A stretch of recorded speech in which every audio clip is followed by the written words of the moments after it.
Bien, buenas noches. Vamos a empezar el tema de osteoarticular y vamos a tocar el tema ahora del sistema. Como generalidades, muy sucintamente, vamos a hablar de las funciones del sistema esquelético. La principal función del sistema esquelético se puede resumir en estos 6 puntos. Uno, primero, es responsable del sostén, ¿no? Del sostén corporal. Los huesos son el soporte a los tejidos blandos y es el punto de apoyo de mayoría de los músculos esqueléticos. Si no tuviéramos huesos, no tendríamos dónde se inserten y obviamente de ellos también depende la función muscular. Entonces, el segundo rol que cumplen es la protección. Son armaduras, son armazones que producen una cobertura a los órganos internos. Tercer punto es la asistencia en el movimiento. En conjunto de los músculos con los huesos, pues vamos a tener la movilidad y la funcionalidad de todo el cuerpo. También van a participar en lo que representa la homeostasis de los minerales. El tejido óseo es el sitio de almacenamiento más importante, calcio y fósforo, que son los materiales que le dan resistencia a los huesos, y también a través de ellos se liberan estos dos elementos y van a servir para las otras reacciones fisiológicas y participa en la homeostasis fisiológica de estos elementos. La médula ósea roja es un tejido conectivo especializado que es capaz de producir hematopoiesis, es decir, generar los elementos de la sangre. Se almacena en los huesos. Y por último, también es una fuente de triglicéridos. En el adulto, a medida que pasa el tiempo, la médula ósea roja es reemplazada por médula ósea amarilla y esta es fuente de grasa. Bien, hablando del tejido óseo en sí, un hueso está compuesto típicamente por un tejido óseo y algunos otros tejidos conectivos. Entre medio está el tejido hematopoyético y el tejido adiposo. Además va a tener vasos sanguíneos y nervios que se van a encargar de darle nutrición. El hueso puede formar parte de una articulación, en este caso una articulación sinovial, y va a tener también un cartílago presente. Entonces hay varias estructuras que están presentes en este sistema. El tejido óseo vamos a tener de dos tipos, el compacto, que es denso, y el esponjoso, que es como unas trabéculas. La capa densa, compacta, usualmente va a cubrir la superficie externa del hueso, y es el tejido óseo compacto, mientras que la malla trabecular está en la parte central y que es el tejido esponjoso. Los espacios que hay en esta malla están comunicados entre sí y van a contener los vasos sanguíneos, ¿no es cierto? Y que sirven de nutrición. Los componentes del tejido óseo es un tejido, como habíamos dicho, especializado. Una matriz extracelular está mineralizada, lo cual le da la dureza y la resistencia a los huesos. El tejido óseo se va a caracterizar precisamente por eso, porque es una dureza y una consistencia importante y va a tener una sustancia fundamental en las cuales van a estar alojadas las células óseas, las que van a ser las que van a nutrir al hueso, ¿no es cierto? Ahora, si nosotros analizamos el hueso, vamos a tener que la materia orgánica representa el 30% y está formado por las células óseas, los osteoblastos, los osteocitos, los osteoclastos y donde están sumergidos, que son como unas lagunas de tejido conectivo. La materia no orgánica representa el 45% del hueso y está formado por las trabéculas óseas que están formadas principalmente por el carbonato de calcio y el fosfato de calcio, que le dan la dureza al hueso. Y un 25% del hueso es agua. Es importante también saberlo, ya que es parte esencial de estos. El hueso maduro tiene una estructura ya formada por unas unidades que se van repitiendo en esta matriz. Estas unidades cilíndricas se llaman osteonas o el sistema de Haber. El sistema de Haber es un sistema de laminillas concéntricas, aquí se ven todas unas sobre otras, que van a tener un conducto central, ya al medio, que se llama el conducto de Haber, el conducto osteónico. Este conducto va a tener vasos y nervios. Los canalículos o conductillos que se van a generar a través de esto van a contener las prolongaciones de los osteocitos o los que rodean, ¿ya? Y se van a disponer siguiendo un patrón radial alrededor de la arteria y de la vena para que de esta manera también puedan suplir su nutrición, ¿no es cierto?, a través de la arteria y de la vena. El sistema de canalículos que se abre sirven para producir un intercambio. Entonces, como ven acá, va a haber un punto en que los vasos se van a ir ramificando y cada vaso, cada arteria va a formar un vaso nutricio y que después sirve para el intercambio de sustancias. Estos vasos van a seguir hasta y unirse o ramificarse en los conductos de Bowman, o son conductos perforantes, que son túneles a través del hueso laminal, a través de los cuales pasan estas ramificaciones de los vasos, desde el periósteo, llegan al endósteo y van a formar los conductos de Havers. Entonces, esta estructura cilíndrica permite que el hueso tenga una adecuada nutrición de los osteocitos, que son como las células maduras, ¿no es cierto?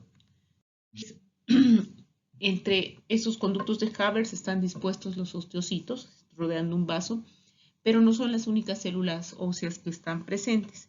Vamos a tener básicamente 4 tipos de células óseas, si quieren. La célula osteogénica es la célula base, si quieren, que va a madurar a un osteoblasto, que es una célula con un citoplasma un poco más pequeño, con alta actividad metabólica, que va a migrar y se va a formar en un osteocito, que es la célula ósea madura, si quieren, y son las que van a formar la mayor parte y las que le van a dar nutrición.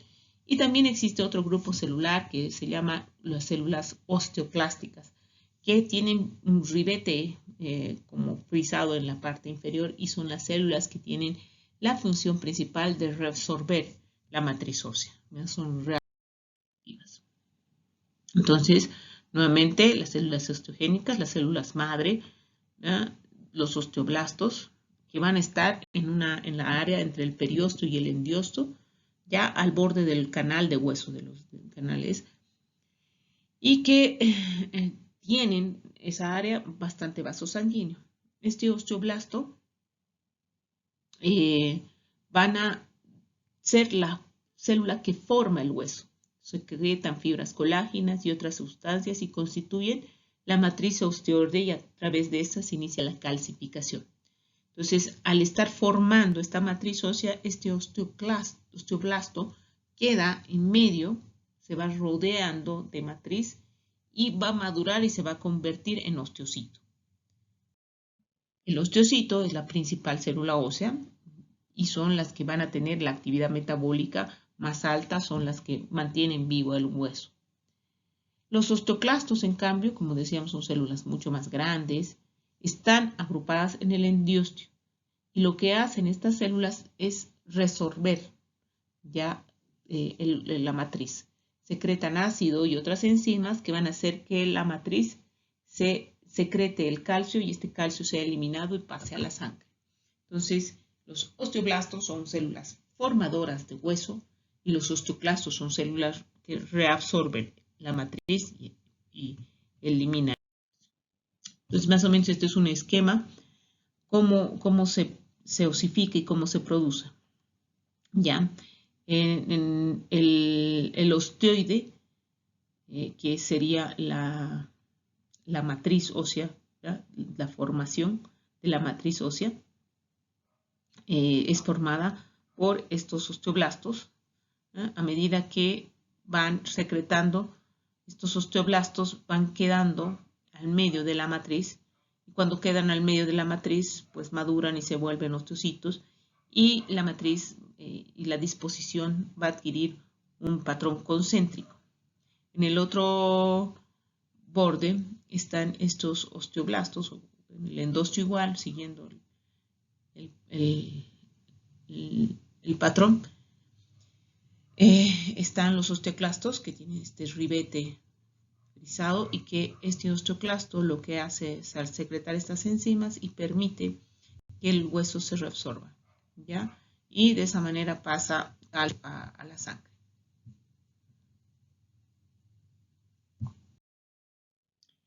Ahora, el hueso también tiene una capacidad de remodelarse. El hueso está en continuo reemplazo por esta posibilidad de generar hueso y de reabsorber. Entonces, este proceso de generación y reabsorción ósea es permanente. Ya todo el tiempo se va haciendo este proceso y se remodela, dicen que hasta el 5% de la masa ósea. Evidentemente, esta remodelación va a depender de varios procesos, entre los cuales están los minerales, el nivel de minerales de nuestro organismo, el calcio, el fósforo, el flúor, el magnesio, el nivel vitamínico, vitamina K, la vitamina C, la vitamina D, y el nivel hormonal, como los factores de crecimiento, como las hormonas tiroideas, las hormonas sexuales, etc.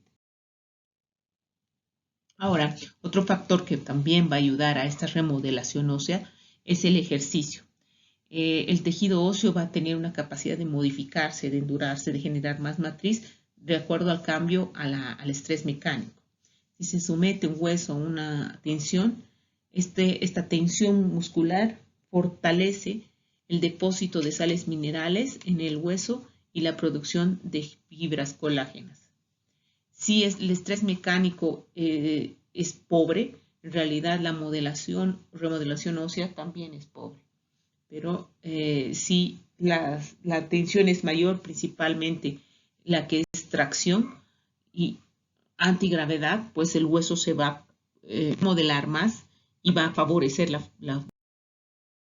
de minerales. Se ha visto que cuando hay una disminución del ejercicio, se acelera la pérdida ósea porque no existe este estímulo y también es importante el tipo del ejercicio.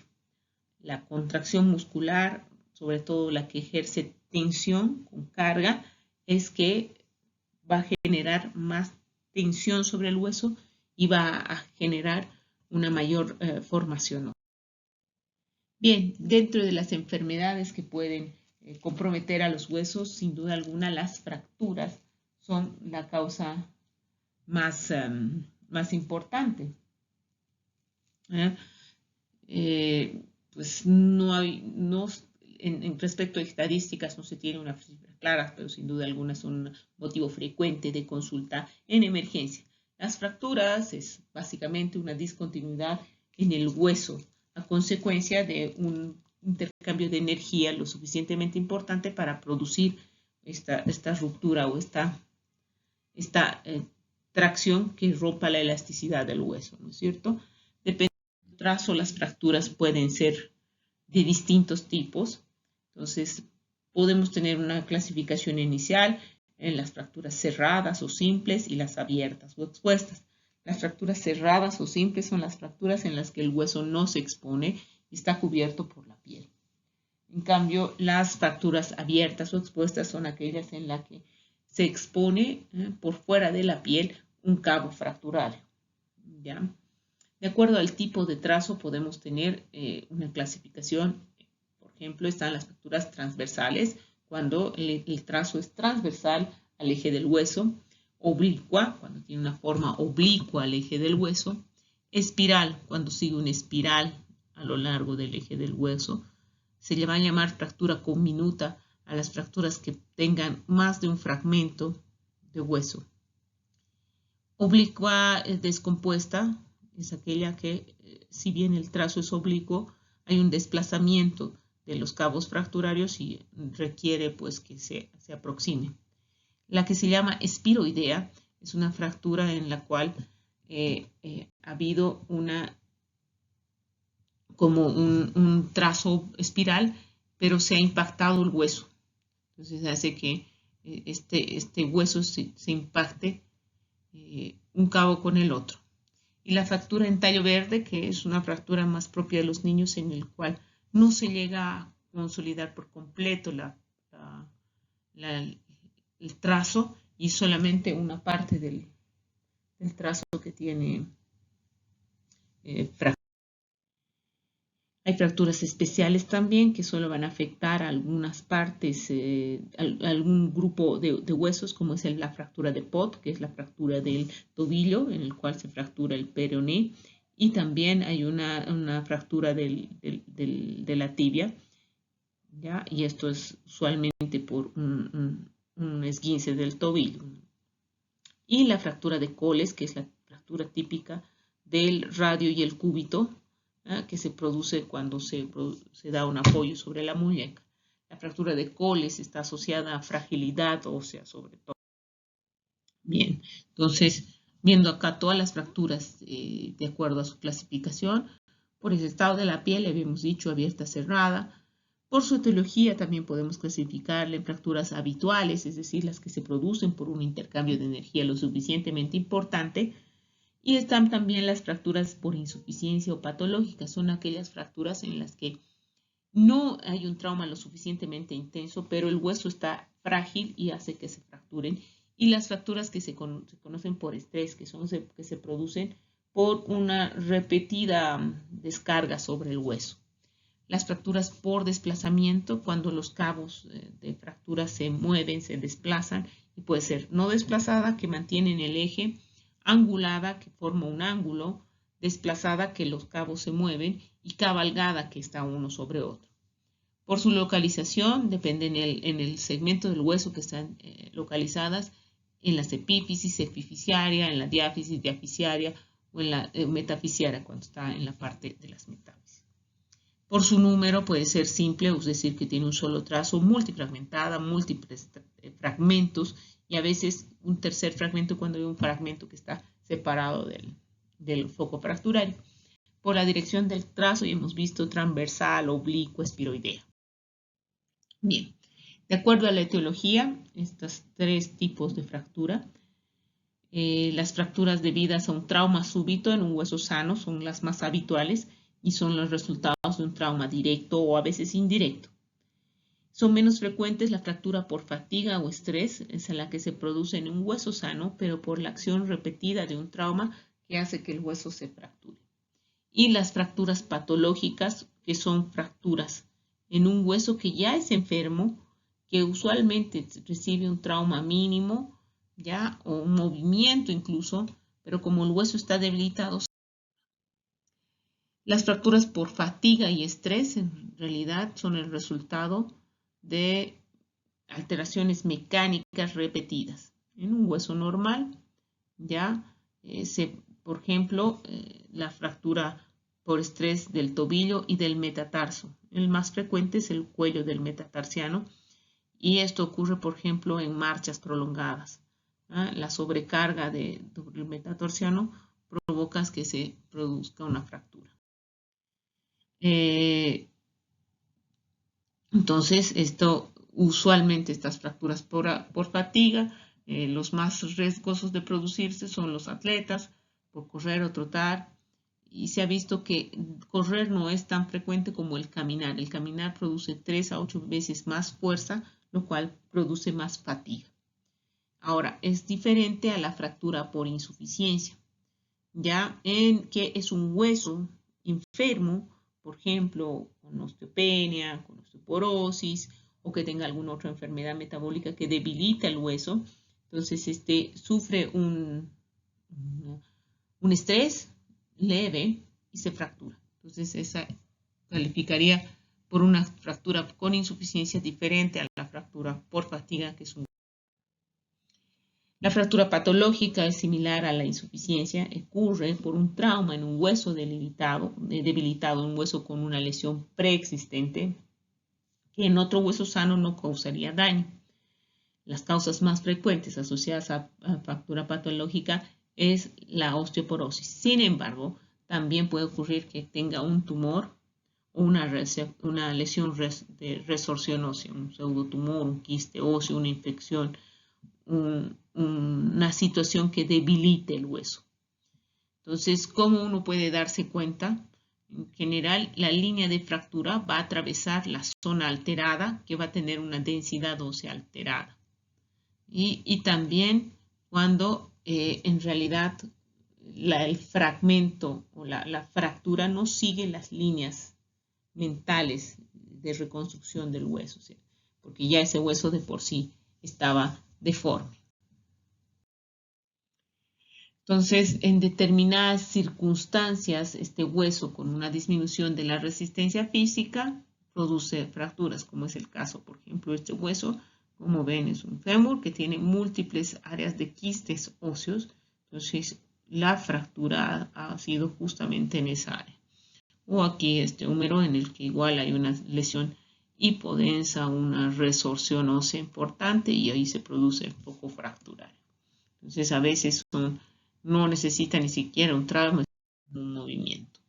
Las fracturas patológicas tienen múltiples causas.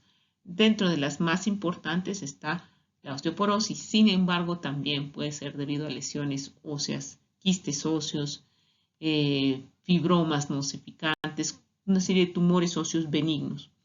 También puede ser por enfermedades metabólicas como el raquidismo, por deficiencia de aporte de vitamina B, otras enfermedades genéticas como la osteogénesis imperfecta, que es una enfermedad genética en la cual hay una alteración en la formación de la matriz ósea, y enfermedades sistémicas como la insuficiencia renal crónica, la anemia, algunos otros síndromes genéticos como el síndrome de Nemackle-Albright o la osteopetrosis también van a producir fragilidad ósea.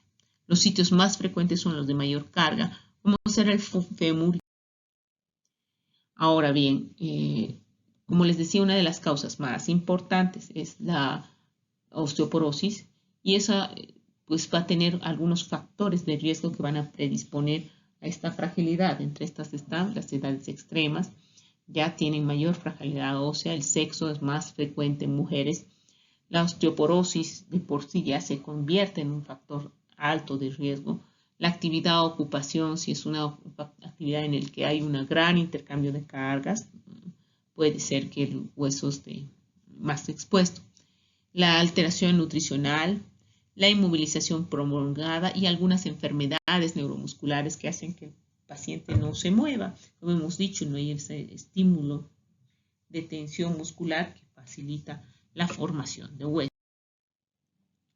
Entonces, aquí vemos algunas enfermedades óseas que a veces se calcifican y generan estas alteraciones óseas. Algún otro proceso local, como los procesos tumorales primarios, algunas paratumorales. Y aquí hay unos ejemplos de fracturas patológicas, ¿no es cierto? Miren este hueso completamente debilitado que se produce. Bien, ¿qué síntomas y signos vamos a ver en una fractura? Creo que todos más o menos se pueden dar cuenta de eso, ¿no es cierto? Va a depender, sin embargo, de la fractura. El principal síntoma va a ser siempre el dolor. Dolor va a acompañar a toda fractura. Dolor y, por supuesto, la incapacidad funcional. Como hay una fractura ósea, también va a haber una movilidad anormal, una posición anormal de la extremidad. Como ven acá, esta posición anormal de la pierna, del brazo. ¿Ya? Y también va a haber datos de inflamación, deformidad, aumento de volumen, acortamiento, ¿ya? Y puede existir este síntoma que se llama, signo que se llama crepitación ósea. Entonces uno agarra y mueve la extremidad y se va a sentir como un crépito, que es el rozar de los cabos de la fractura. Puede también haber un hematoma acompañante al área de fractura. ¿Ya? El proceso inflamatorio. Entonces, aquí, por ejemplo, este es un codo que se ve, pero no parece tan deforme, pero sí tiene una área equimótica. Y aquí, obviamente, esto es una fractura que se ve, una fractura distal del codo. Y en otras ocasiones, pues es demasiado obvia la fractura cuando el hueso está saliendo de la piel, una fractura. Bien, las fracturas, como les decía, es una causa muy frecuente. Consulta en emergencia, pero también es de tratamiento más agudo. Usualmente se pueden tratar con fijaciones, con yesos, con inmovilizaciones que van a consolidar dependientemente del tipo de fractura, o se pueden usar materiales de osteosíntesis, se colocan placas, se colocan clavos Ya dependerá del tipo de fractura, que permiten la osificación del hueso y obviamente toma su tiempo. Otra enfermedad de los huesos que es bastante frecuente es la osteoporosis.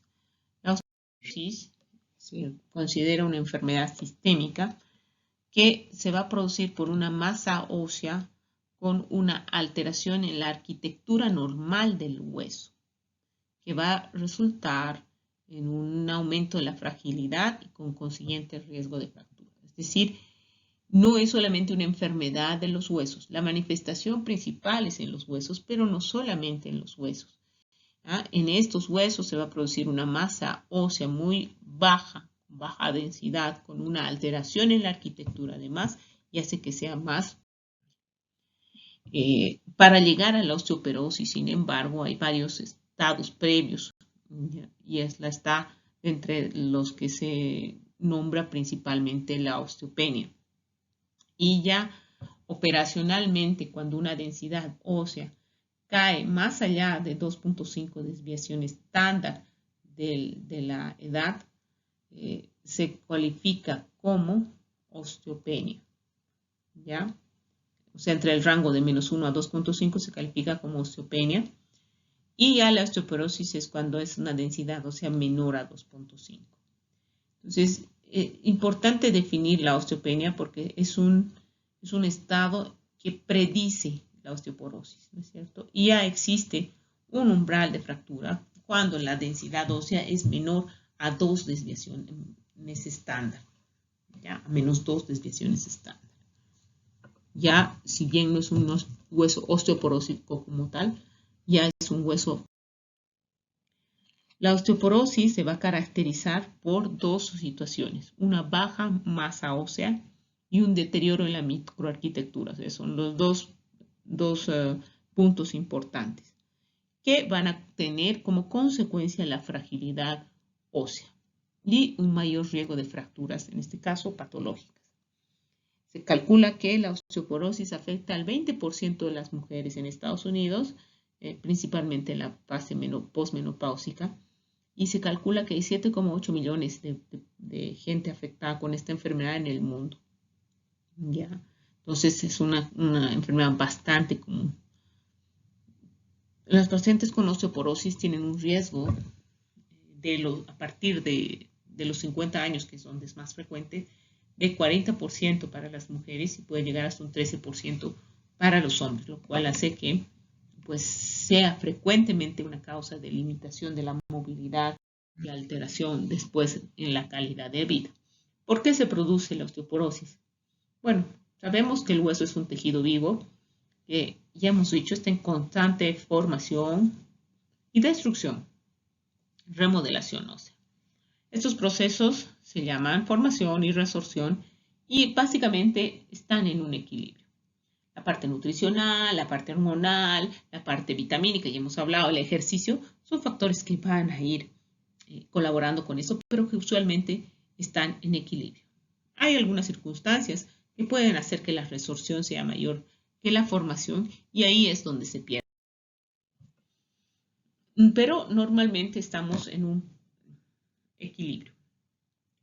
El pic de formación de masa ósea, es decir, lo máximo de masa ósea que yo puedo formar, está entre los 25 y 30 años y este pic, ya hemos dicho, está determinado por varios factores, pero el principal es el factor genético. Juegan también la nutrición, actividad física, etc. Y este balance entre formación y resorción yo lo puedo mantener hasta los 40 años.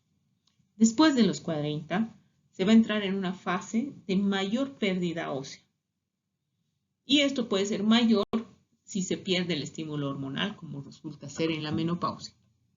Entonces, si el pico de la masa ósea es de 25 a 30, varios factores genéticos pueden determinar que esto sea incluso antes, factores nutricionales, etcétera, hacen que, si todo está bien, digamos, se mantiene una remodelación hasta 40 años.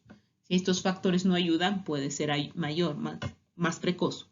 Entonces, se ingresa a una fase de pérdida ósea progresiva y va a hacer que la resorción sea mayor que la formación de hueso y vamos a tener un hueso ya osteoporótico.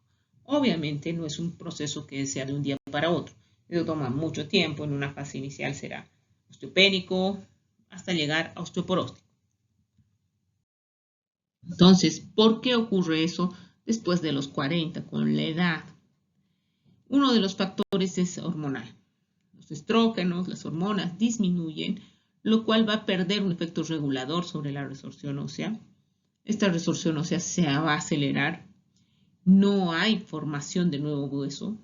Existen más osteoclastos que osteoblastos, ¿ya? Y esto va a hacer que el hueso se pierda más. Además, si sumamos un consumo bajo de calcio, los niveles de calcio bajo, ¿no?, en la sangre hacen que se estimule la hormona paratormona, y esta paratormona estimula a que los osteoclastos se formen más, se activan y se resuelve el hueso. Entonces, normalmente esto está en equilibrio. Un osteoblasto forma un ladrillito y el osteoclasto lo saca. Pero en la osteoporosis este equilibrio se pierde. ¿Ya? El osteoblasto va a formar la misma cantidad, ¿ya? Pero hay una mayor resorción por activación por osteoclastos, ya sea por la parte hormonal o por la parte dieta también, que hace que esto se pierda. La osteoporosis podemos clasificarla en dos, la primaria y la secundaria. La primaria es la más frecuente, es la posmenopáusica. También se conoce como, también en este grupo está la senil, ¿no?, por la edad. Y la secundaria es la que se produce cuando hay una alteración en el hueso secundaria a otras enfermedades sistémicas. Dentro de estos están, por ejemplo, la malnutrición, la diabetes, las enfermedades reumáticas, el consumo de fármacos como los corticoides, el hiperparatiroidismo, el hipertiroidismo, la inmovilización prolongada, pacientes que están en silla de ruedas, no son móviles, pacientes con insuficiencia renal crónica, pacientes con VIH, SIDA, con trastornos de mala absorción y digestivos. Ellos van a tener osteoporosis, pero ¿ya? Ahora bien, para la osteoporosis senil o posmenopáusica, no todos van a desarrollarla. Eso va a depender de varios factores, entre los que está el factor genético más importante, ¿ya? Y igual podemos clasificar estos factores de riesgo en no modificables y modificables. Los no modificables, sin duda alguna, es el factor genético. Ya no podemos modificar en la historia familiar de osteoporosis, es un factor que va a pesar para el desarrollo de osteoporosis. La edad avanzada, estamos hablando que ya a partir de los 40 ya no hay, se pierde ese equilibrio entre resorción y remodelación. Entonces, pues hay más riesgo de perder hueso. El sexo femenino, la menopausia prematura, menos de 45 años, o cualquier situación que haga que tenga menopausia más antes, dice en la Constitución asténica que también sería una causa. Y los factores de riesgo que son modificables, es decir, si yo corrijo, puedo evitar que se genere osteoporosis, están, por ejemplo, la ingesta baja de calcio, un estilo de vida sedentario, el fumar, el beber, ingesta excesiva de alcohol, de cafeína y el uso de esteroides en forma crónica. Entonces, estos factores son absolutamente modificables y puedo. Nuevamente aquí, como les decía, el antecedente familiar es el que más pesa, el antecedente genético. La edad, la menopausia, el ser mujer, la edad, los adultos mayores, el consumo de tabaco, alcohol, cafeína, dietas bajas en calcio y a veces algunos medicamentos. ¿Qué síntomas va a tener la osteoporosis? Usualmente la osteoporosis no tiene síntomas específicos, es silente. Ya un paciente no se va a dar cuenta que está desarrollando osteoporosis. Lo que se busca más es factores de riesgo que van a ir a decir, este paciente puede que tenga osteoporosis y lo voy a estudiar. El patrón de evolución característica es que pues, hay una disminución en la talla, ya con la aparición de cifosis en la columna por fracturas a nivel de la columna, microfracturas, ¿cierto? Entonces ese es como una disminución progresiva de la talla. Los síntomas se van a presentar cuando ya la enfermedad está en fase osteoporótica, no con osteopenia avanzada. Y el primer síntoma va a ser dolor o sensibilidad ósea. Y eso es porque se producen microfracturas en el hueso. Los huesos más afectados son la columna. Entonces, el paciente va a quejar dolor de espalda como principal síntoma. La presencia de fracturas patológicas con poco o ningún trauma. Y como les decía, la pérdida progresiva de la talla. Incluso con el tiempo se pierden hasta 6 pulgadas, lo cual es harto, 20 centímetros. Ya, la lumbalgia o el dolor de espalda, en este caso, es muchas veces el motivo de consulta más frecuente. Y el cambio postural, se desarrolla una cifosis o escoliosis, que algunos le llaman la joroba de viuda, y es por estas microfracturas de la columna que generan un aplastamiento vertebral y hacen que la columna se encorve. ¿Ya?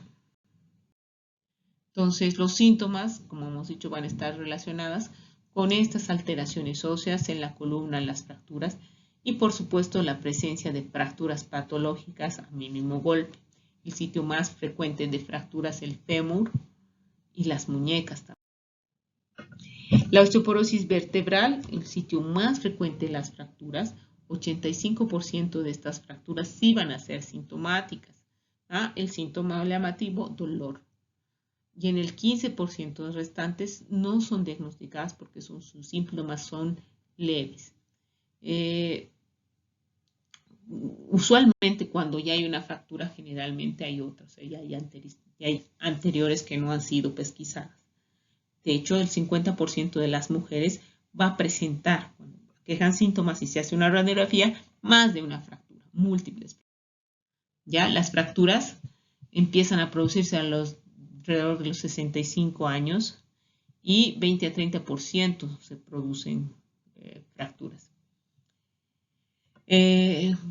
Las fracturas lo que van a producir es esto, un aplastamiento vertebral, una impactación, una deformidad cerebral, vertebral, lo cual va a hacer que produzca una alteración muscular, una limitación en la motilidad y en ocasiones una compresión de la raíz nerviosa que va a producir un dolor radical. Esta es una de las áreas más frecuentemente fracturadas, pero no es la única, ¿no? Podemos tener las fracturas en la muñeca, que esas sí son más sintomáticas, dolorosas, y en la cadera, con un mínimo trauma que uno pesquisa eso y ya hace el diagnóstico. Bien, ¿cómo es el tratamiento de la osteoporosis? El tratamiento prioritario es evitar o reducir la aparición de fracturas osteoporóticas, ya sea una primera o una recurrencia. Lo ideal es que una vez que uno hace el diagnóstico, ya el paciente inicie una terapia preventiva, ¿ya? Y lo ideal sería hacer el diagnóstico de fractura. Entonces aquí hay una pirámide de tratamiento donde en la base están las medidas generales, que incluye, con lo que hemos dicho, el cambio del estilo de vida, el ejercicio, dejar el tabaco, el alcohol, el café, mejorar la dieta, consumo mayor de proteínas, de calcio. Hay que prevenir las caídas y esto implica hacer un ambiente más seguro. Hemos visto una pequeña caída en un paciente ya osteoporótico con edad avanzada, puede generar una fractura. Suplementación de calcio y vitamina D, y en ocasión en la punta están algunos fármacos que ayudan a la formación de hueso y evitar la infección. Ya es lo que hemos dicho, la actividad física moderada, no necesitamos hacer una actividad física de alto impacto. En un hogar siempre es asegurarse que la casa sea segura, en buena iluminación, si tiene que llamar el teléfono en un lugar accesible, esto sobre todo a las personas de la tercera edad, las alformas firmes, evitar que haya cables en el camino, tienen que tener barandas, sobre todo en las duchas, en las bañeras, Las escaleras tienen que tener barandas para apoyarse. Las cocinas no tienen que tener lugares donde tengan que treparse para alcanzar las cosas. Hay que usar zapatos que no tengan fricción. Consulta médicas mensual para ayudar. Y también un apoyo en el cuarto de baño donde no se caiga. La dieta, hay una serie de alimentos que son ricos en calcio y magnesio, lentejas, garbanzos, por ejemplo, que no está acostumbrado a comer, las almendras, las semillas de sésamo, la vitamina D, el caminar, reducir la ingestión de sal, ejercicio moderado, fisioterapia,